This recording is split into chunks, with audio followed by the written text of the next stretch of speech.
Welcome to Ravensdale Bible Academy. Today's course is Introduction to Marriage, and today's lesson is Stewardship and Budgeting. So we've talked previously about a biblical view of money. Now we got to talk about, we know how we're supposed to think about money. Money is just a tool, right? It's not our God. But now how do we budget it? How are we stewards of it? And so we see in Proverbs 21:5, it says, the plans of the diligent certainly lead to advantage, but everyone who is in a hurry certainly comes to poverty.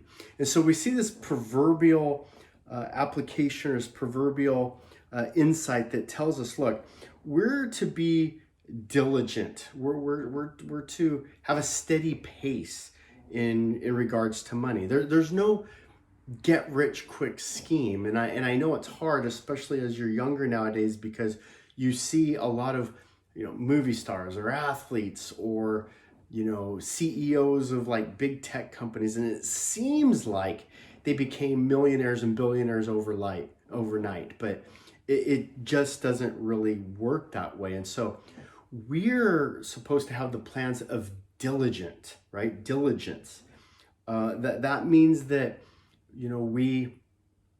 we bide our time, we plant the seed, we water the seed, we have to wait for the sun, we have to wait for some time, and so like a good farmer, there's patience.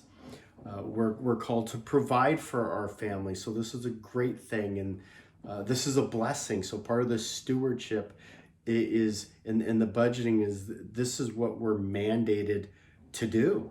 It's a very important part of a marriage. It's a very important part of understanding what we do with money. So what are some basic principles of budgeting? Well, first and foremost, and we've kind of talked about this before, is the idea of stewardship. So we are not the sole owner. God is. God's in control. And a great example of that, and we see this in Luke 16, and where God says you will reap what you sow. So you can only get a harvest if you've planted the seed, right? And so we're called as stewards to plant. We're called to dig. We're called to toil. We're called to work. But then it's God who's in control, and this is a beautiful picture because we work together. We sweat and toil, and God brings us sun. Not too much sun, not too little sun. And God brings us rain. Not too much rain, not too little rain. And then there's bugs and pesticides and insects and all these things that can come into play to destroy the crop. But God protects you. So God is ultimately the provider. He's the provision for our crops, which is why we give him first fruits. We give him first honor, first glory, first thanks, right? Knowing that we depend on him. But you will not reap a harvest if you have not sown the seed. Some plant, some water. It's God who causes the growth, not just spiritually, but physically in our crop as well. Our crop especially of earning income. It's how a business develops. The second element we see in understanding a budget is the storehouse idea. We saw this example with Joseph in Genesis 41, and the Egyptians had 7 great, amazing years, and instead of eating everything and living high on the hog, they stored it, they saved it, they put things away for a rainy day. And so that way, when there were slower times, there was a storehouse, there was a savings, right? So good budgeting, a good steward also saves. We see this especially directly from our first point being a stewardship, second point a storehouse, third point is actually saving, making sure we save, because in our storehouse we have to use some of that, right? But we also have to save some. We see the ants who are diligent in Proverbs 6:8.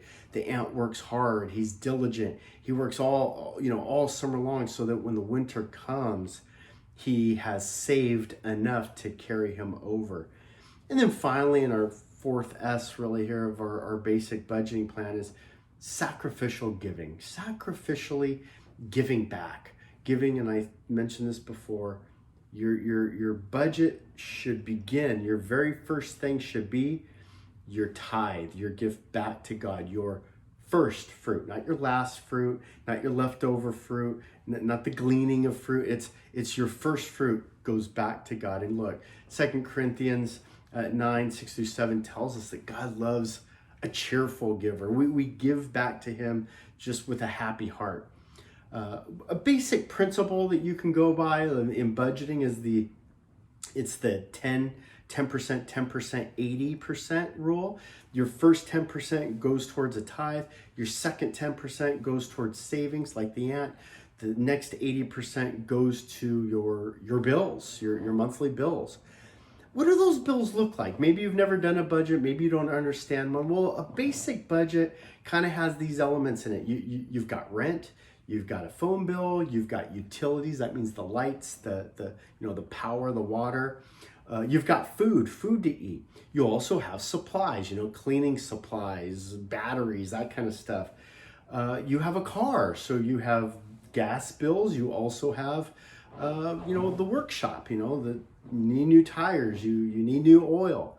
You also have to, you have to pay for the trash man to come pick up your trash. You have insurance, things like health insurance, auto insurance. You have entertainment. You want to, go out to eat, watch a movie. You have gifts. You buy gifts for family and friends. Maybe you have school debt of some kind. And so these are kind of your basic elements of your budget. That's that core 80%. And so you need to pay those bills monthly, on a monthly basis. And so biblical stewardship requires planning. It requires discipline. You have to be disciplined. You have to be organized. And so understand this, that it's not really our money that makes us rich, right? God helps us be rich. He helps us be poor. It's Paul talks about being content with a little or being content with a lot. And so money is not going to, and it should not make your life whole. But if you're prudent, if you're wise, then your bills will be paid for, and you will be shocked at how satisfying being a good steward is, whether you have a lot or a little. And we know how miserable people are who've only pursued money and have made tons of money and they're miserable. So money is not the source of our happiness. And so don't misunderstand this lesson, that being a good steward and a good budgeter will allow us then to make sure that we take care of our families. And if we do that, then you'll be satisfied and you'll be happy.